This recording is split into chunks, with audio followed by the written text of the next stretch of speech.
होशियारपुर नामक गांव में गुड्डू अपनी मां बिमला के साथ रहता है। बिमला ने मेहनत मजदूरी करके गुड्डू का पालन पोषण किया। गुड्डू भी अपनी मां के साथ मजदूरी करता था। एक दिन गुड्डू काम पर जाने के लिए तैयार हो रहा था। तभी उसकी मां उसके लिए खाना लेकर आई। माँ, मैं ये खाना नहीं खाऊंगा। क्यों? तो जेल ले जाओ, रास्ते में खाई लियो। माँ, मुझे खाना नहीं खाना है। क्या हुआ बेटा, तू इतना क्यों परेशान है? कुछ नहीं माँ, मैं काम पर जा रहा हूँ। गुड्डू काम पर चला गया। उसके पीछे पीछे बिमला भी घर से निकली। गांव के चौपाल पर कुछ लड़के गुड्डू को चिढ़ाने लगे। अरे फटे पुराने कपड़ों के साथ घूमता है बेचारा। इधर देख, ये कुर्ता शहर से चाचा जी लाए हैं। देखा है क्या कभी? औकात होती नहीं है, इसलिए ऐसे घूमते रहते हैं। बेचारा पैदल ही घूमता है। जहाँ सभी लड़के मौज मस्ती कर रहे हैं, ये बेचारा मजदूरी कर रहा है। यह जीवन में कभी साइकिल भी नहीं खरीद सकता। हाँ, इसकी माँ कभी मोटरसाइकिल पर भी नहीं बैठ पाएगी, क्योंकि इसकी कमाई में रोटी की पूर्ति भी नहीं होती होगी। मोटरसाइकिल छोड़ो, साइकिल भी बहुत बड़ी बात है। बाकी सभी लड़के भी गुड्डू के ऊपर जोर जोर से हंसने लगे। गुड्डू से आज सुना नहीं गया, वो जंगल की तरफ जाने लगा।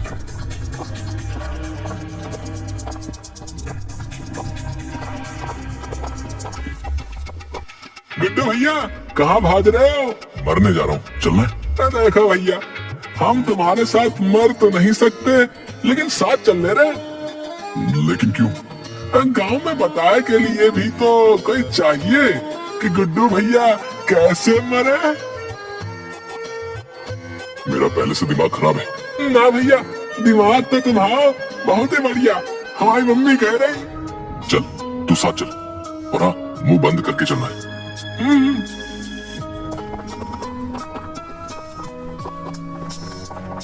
गुड्डू का ध्यान कहीं और था, इसलिए उसने नीचे नहीं देखा और गुड्डू का पैर गड्ढे में चला गया और वो नीचे गिर गया। मैंने गड्ढा नहीं देखा, लेकिन तू तो बता सकता था। क्या कर रहा है? बोल क्यों नहीं रहा? भैया, मेरी नजर कौवा से भी तेज है। हाँ, गड्ढा तो पहले ही देख लिए, लेकिन तुम बोलने को मना किए थे ना। हे भगवान। गुड्डू और टिल्लू फिर आगे गए। गुड्डू ने कुछ बांस काटे और उनसे एक साइकिल बनानी शुरू की। भैया, तुम तो कह रहे थे कि मरने जा रहे हो, लेकिन ये सब क्या है? अपना मुंह बंद करके काम पर ध्यान दो।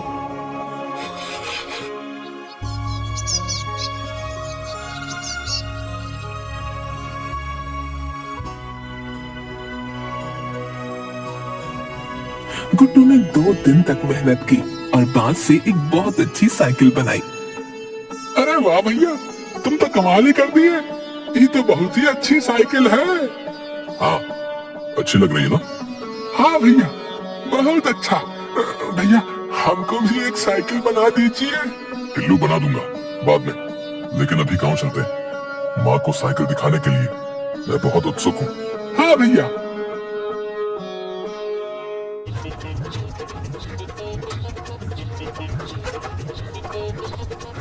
गुड्डू ने साइकिल को गांव में चलाया। सभी लोग साइकिल को देखने के लिए घर से बाहर आने लगे। अरे वाह, ये साइकिल तो बहुत अच्छी है, हमारे भैया बनाए हैं। अरे गुड्डू, तुमने बहुत अच्छी साइकिल बनाई है। हाँ, आज इसके सामने हमारी गाड़ी भी फेल हो गई भैया। धन्यवाद भैया। अरे, ऐसी साइकिल तो मैं भी बना दूंगा, इसमें कौन सी बड़ी बात है? बिन बात के इस गुड्डू को सर पे चढ़ा रहे हो, हैं? तो अब तक कहाँ थे? हैं? तुमने बनाए क्यों नहीं साइकिल फिर? बांस की कमी पड़ गई थी क्या? हैं? बड़े आए हैं? इससे बढ़िया साइकिल बनाकर दिखाऊंगा मैं। हाँ। और वहाँ से चला जाता है। अरे गुड्डू, इसकी बातों का बुरा मत मानना, ये तो बचकानी बातें ही किया करता है। गुड्डू साइकिल को अपनी माँ के पास लेकर गया। माँ, मैंने ये साइकिल बनाई है, अब मैं भी आपको साइकिल पर घुमा पाऊंगा। ये तो कमाल कर दिया, मैं बहुत खुश हूँ। गुड्डू साइकिल को वापस गांव में लेकर गया। जो लोग उस पर हंस रहे थे उनके होश उड़ गए। गुड्डू खुशी खुशी घर आ गया और उसने अपनी साइकिल घर के बाहर खड़ी कर दी। माँ, जब से मैंने साइकिल बनाई है सब कुछ बदल गया है। हाँ, मेहनत और ईमानदारी हमेशा रंग लाई है। अब मैं सो जाता हूँ, मुझे सुबह चतुर प्रधान जी के पास भी जाना है। उन्होंने बुलाया है, वो साइकिल के लिए मुझे इनाम देंगे और सबको ऐसी साइकिल के लिए प्रेरित करेंगे। ये तो बहुत खुशी की बात है। गुड्डू सो गया। अगले दिन सुबह गुड्डू घर के बाहर आया तो उसके होश उड़ गए क्योंकि उसकी साइकिल वहां नहीं थी। माँ, मेरी साइकिल नहीं है, किसी ने चोरी कर ली है।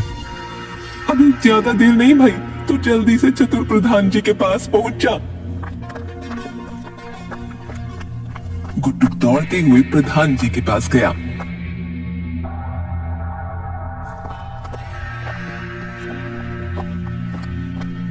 प्रधान जी। हाँ बोलो। प्रधान जी, मैंने मेरी साइकिल बाहर खड़ी की थी लेकिन साइकिल चोरी हो गई है। तुमको किस पर शक है? प्रधान जी, मुझे किसी पर शक नहीं है, आप ही मेरी साइकिल दिलवा दीजिए।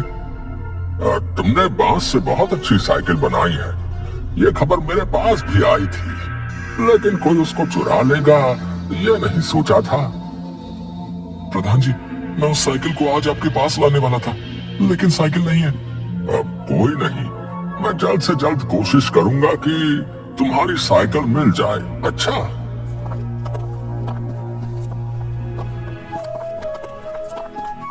भैया, हमें खबर मिली कि साइकिल, हाँ, आज उसे प्रधान जी के पास लेकर जाना था, लेकिन अब क्या करूं? इतनी जल्दी कोई नई साइकिल भी नहीं बन पाएगी। हाँ भैया, मुझे तो बस भूषण पर शक लगा। अरे नहीं यार, वो बस बड़बोला है, ऐसा काम नहीं करेगा। कहीं रमण? अरे नहीं नहीं, पागल हो क्या तुम? रमण प्रधान जी का बेटा है। देखा नहीं था, साइकिल की तारीफ कर रहा था। नहीं नहीं, अच्छा चलो, प्रधान जी ने सभी को बुलाया है। गुड्डू और टिल्लू चतुर प्रधान के पास गए। वहां बाकी लोग भी आ गए। अब मुझे पता चल गया है कि गुड्डू की साइकिल किसके पास है। प्रधान जी, आपको पता चल गया? हाँ, मुझे पता चल गया। कौन है वो? मेरे पास ये बांस की लकड़ी है जिसको मैंने इस पैकेट में छुपाया है। मैं तुम सभी को ये दूंगा। प्रधान जी, इससे क्या होगा? मैं कुछ समझा नहीं। इस बांस की लकड़ी पर मैंने एक फूल लगाया है, जो भी चोर होगा उसकी डंडी से फूल हट जाएगा। अब सभी एक एक पैकेट उठा लो और कोई भी इसे खोल कर नहीं देखेगा। मैं कल सबसे यहीं मिलूंगा। सभी ने एक एक करके पैकेट उठाए और अपने अपने घर चले गए।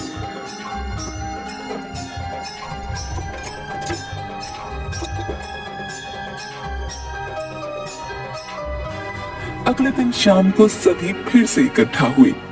सभी अपने अपने पैकेट खोल लीजिए। सभी ने अपने पैकेट खोले। किसी की भी डंडी पर फूल नहीं था, लेकिन टिल्लू की डंडी पर फूल था। मैं फैसले पर पहुंच गया हूँ। साइकिल टिल्लू ने चुराई है, क्योंकि मैंने किसी भी डंडी पर फूल नहीं लगाया था। टिल्लू, अब तुम खुद ही सच बता दो, वरना मुझे अपना तरीका अपनाना पड़ेगा। हमें माफ कर दो मालिक, बड़ी भूल हो गई। मैंने ये नहीं सोचा था, लेकिन इतनी बड़ी गलती हो गई। मैंने अपनी डंडी पर डर की वजह से फूल लगा लिया। अच्छा ठीक है, लेकिन तुम्हें किस बात का डर था? क्योंकि मैंने ही साइकिल चलाई।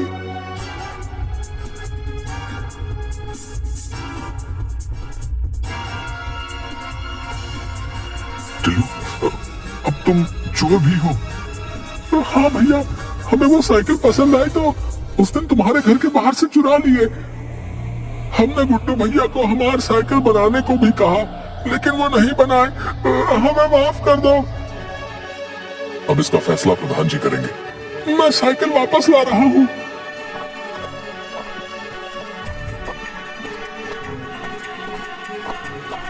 लेकिन तुम्हें इसके लिए माफ नहीं किया जाएगा। मैं तुम्हें गांव से बाहर निकालता हूँ। नहीं प्रधान जी, इस बार टिल्लू को माफ कर दीजिए। मेरे कहने पर मुझे विश्वास है कि टिल्लू आज के बाद ऐसा काम नहीं करेगा और मेरे साथ मिलकर लकड़ी की साइकिल बनाने का काम करेगा। भैया आप महान हैं, हमसे बहुत बड़ी भूल हुई है, हमको माफ कर दो। अच्छा, अब गुड्डू ठीक है, अगर तुम कहते हो तो टिल्लू को एक मौका और देते हैं। गुड्डू को साइकिल वापस मिल गई। गुड्डू ने बांस की साइकिल बनाकर बेचनी शुरू कर दी और अपनी माँ के साथ खुशी खुशी रहने लगा। हमें कभी भी चोरी नहीं करनी चाहिए और झूठ भी नहीं बोलना चाहिए, क्योंकि झूठ और चोरी कभी नहीं छिपते। ये सच से हमेशा हारते ही हैं।